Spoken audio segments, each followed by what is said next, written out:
इधर आप शिमला की मस्जिद पे नजरें गड़ाए रहे, उधर बरेली में रातों रात बड़ी होने लगी मस्जिद। योगी तक पहुंची खबर तो बुलडोजर भेजने से पहले लिया ऐसा फैसला, तौकीर रजा के छूटे पसीने। मस्जिद की बिल्डिंग चमकाने के नाम पे रचा जा रहा था बड़ा खेल, या संजौली जैसी थी पूरी कहानी। जब आप शिमला की संजौली मस्जिद की तस्वीरें देख रहे थे, बरेली में सैकड़ों मुसलमान सड़कों पे खड़े थे।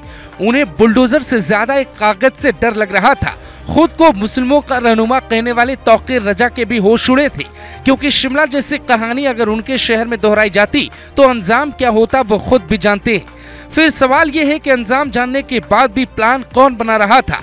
पूरा मामला किला थाना क्षेत्र के मलूकपुर चमन मठिया का है, जहां एक जर्जर मस्जिद है जिसके अंदरी हिस्से में टाइल्स और ऊपरी हिस्से में गुंबद लगाने का काम जैसे ही शुरू हुआ, एक समुदाय ने विरोध शुरू कर दिया, क्योंकि उनकी आपत्ति इस बात पर थी कि कहीं रिनोवेशन के नाम पर मस्जिद विस्तार का काम न शुरू हो जाए और फिर कितनी जमीन पर कब्जा होता है। इसका बड़ा उदाहरण मध्य प्रदेश के भिलाई से सामने आया है। वहां साल 1984 में करबला समिति को मस्जिद बनाने के लिए 500 से 800 वर्ग फीट जमीन दी जाती है, लेकिन उन्होंने 2.5 एकड़ जमीन कब्जा कर ली। मामला हाईकोर्ट पहुंचा तो बुलडोजर एक्शन के आदेश जारी हुए, लेकिन पुलिस के सामने चुनौती ये थी कि कहीं छतरपुर की तरह पथराव न हो जाए। इसीलिए मौके पे 100 से ज्यादा पुलिसकर्मी पहुंचे, जहां एक मजार, इमाम बाड़ा, कई दुकानें और एक मैरिज हॉल पे बुलडोजर चला। अगर बरेली में लोग नहीं जागते तो शायद ये हालत हो सकती थी, क्योंकि धर्मस्थल के नाम पर अतिक्रमण की कहानी कोई नई नहीं है। इसीलिए जैसे ही बरेली के पार्षद तक मस्जिद रेनोवेशन वाली बात पहुंची, पार्षद नीरज कुमार ने सचिव हरेंद्र सिंह को बाकायदा कॉल की, जिसके बाद स्थानीय इंस्पेक्टर मौके पर पहुंचे। जो अवैध निर्माण था उसे तोड़वा दिया और ये चेतावनी देकर सबको छोड़ दिया कि आगे कोई भी निर्माण बिना एसडीएम की परमिशन के किया तो खैर नहीं होगी।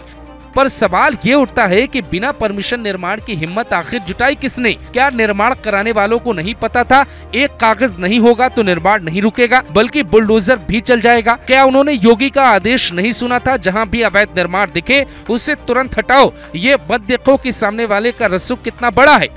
शायद ये बात मस्जिद के रेनोवेशन में लगे लोगों को तब समझ में आई जब बुलडोजर पहुंच चुका था। इसीलिए बरेली के मौलाना तौकीर रजा, जो कुछ दिनों पहले तक खुलेआम धर्म परिवर्तन की बात कर रहे थे, उन्होंने भी खुद अपने लोगों को समझाने की कोशिश की, क्योंकि तौकीर रजा को पता है अवैध निर्माण वालों का साथ दिया तो बचना मुश्किल होगा। और तब तो तौकीर रजा अखिलेश यादव की तरह ये भी नहीं कह पाएंगे कि दूसरे समुदाय का था इसलिए बुलडोजर चल गया, क्योंकि ये वही बरेली है जहां का वीडियो कुछ दिनों पहले वायरल हुआ तो यूपी पुलिस ने सख्त एक्शन लिया।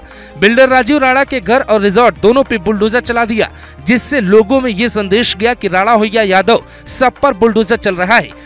अखिलेश यादव को भले ही बुलडोजर की पहियों में जाति की लकीर नजर आ रही हो, पर बरेली से आई तस्वीरें ये बयां करती हैं कि एक्शन सब पे हो रहा है। पर हैरानी की बात यह है कि इतने तगड़े एक्शन के बाद भी लोग कौन हैं जो बुलडोजर और बाबा दोनों को चुनौती दे रहे हैं।